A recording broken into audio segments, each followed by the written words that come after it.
Okay, in this video we're checking out the HGLRC Arrow3, and this is actually not the pre-built version. For whatever strange reason, HGLRC decided to send me a bunch of parts and had me build this instead of just sending me the pre-built drone like they did to some of the other channels. And this here is actually the 6S motor version, so it's the 1408 2400 kV motors.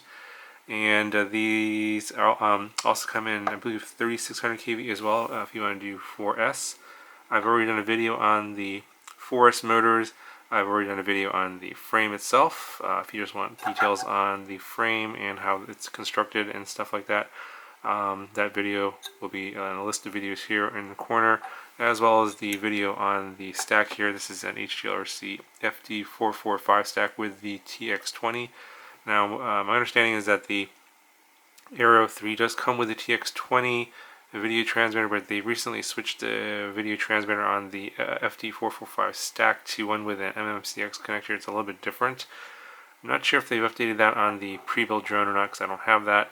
A few other things that are different is I'm not using the CADX Ratel camera. I'm actually using, this is actually the Micro Predator version 4 on here. My Ratels are in other drones right now, so I just had this sitting around, so I put that in there. So that's going to be a little bit different video in terms of the FPV feed that you're going to see in the flight demo. And then I'm not using a stubby antenna. They didn't send me that stubby antenna, so I'm just using the whip antenna that came with the TX20. So that may affect the video quality.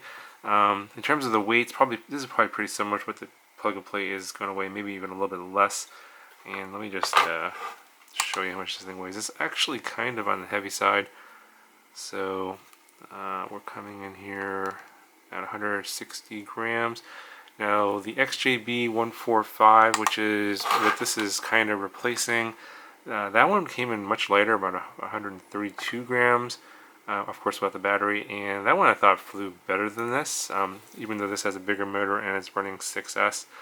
And I've already done a lot of videos on 6S micros, and for the most part, I'm generally not impressed with 6S on these micros. The only one that sort of impressed me was this one here. This one has the Hobbymate motors.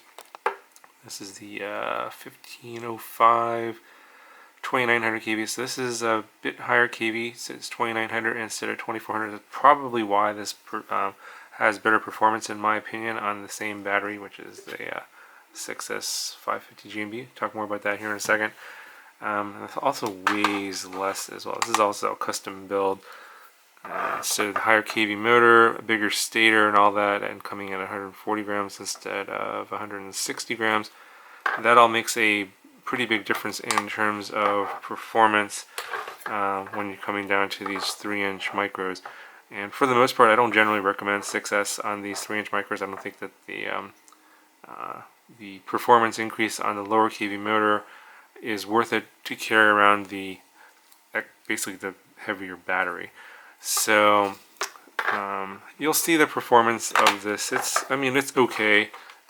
Obviously in some other review videos it looked like perhaps they were overselling the 6S version because I guess there's some hype around 6S, but in terms of micros, in my opinion, it's just not worth it. You're carrying around a really big battery here. It's 106.7 grams. This is the only 6S battery I have. This is probably equivalent to around a 850 4S battery, so in terms of weight it's around the same. And if you put this together, and we're coming in over the 250 gram limit at 266 grams. So if you want to stay under the 250 gram limit, I would suggest going with the 4S version. And the other benefit of going with the 4S version is I would say fly the 550 4S instead of the 850 4S. I think if you get the 4S version and the 850 4S, it's going to weigh less than 250 grams, but I don't have that set up, so I can't show you that. But if you fly the 4S motors, which I did in a previous video, I'll just put all those videos down in the description.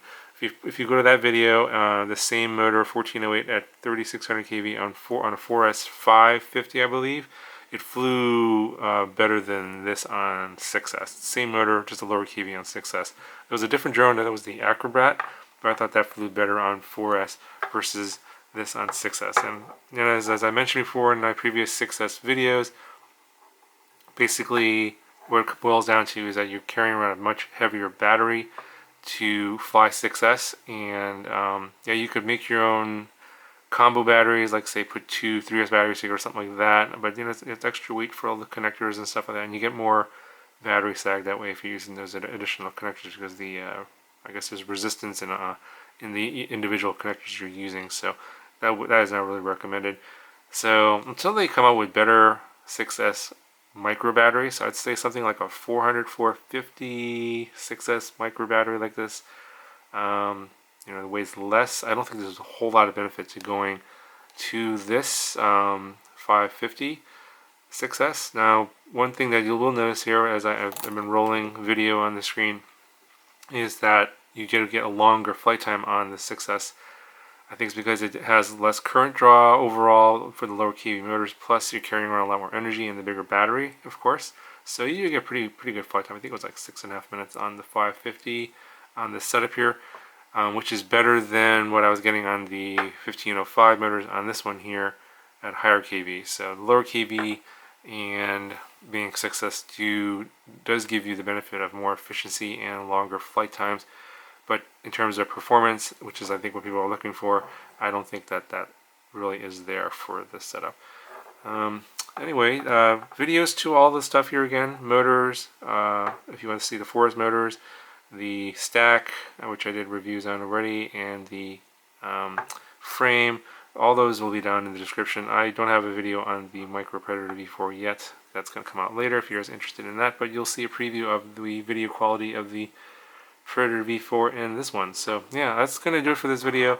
Overall, I'd say if you're looking at the plug-and-play version, I would look at the 4S version instead of the 6S version of this. Yeah, I just think there's too much hype around the 6S. It's not quite there yet, and we need different batteries, lighter batteries, that still have pretty good performance, that don't have a lot of battery sag. Not there yet, so can't really recommend 6S at this time, but yeah, this is the drone. Put links to all the stuff down below if you want to check out the 4S, 6S version, all the parts, etc. That'll be all down in the description if you want to maybe do a custom build or whatever, and show you some more flight footage. You'll see what I'm talking about in terms of like performance. Yeah, I did try and push it, but yeah, it's okay. It's just not anything like it's gonna blow your mind or anything like that.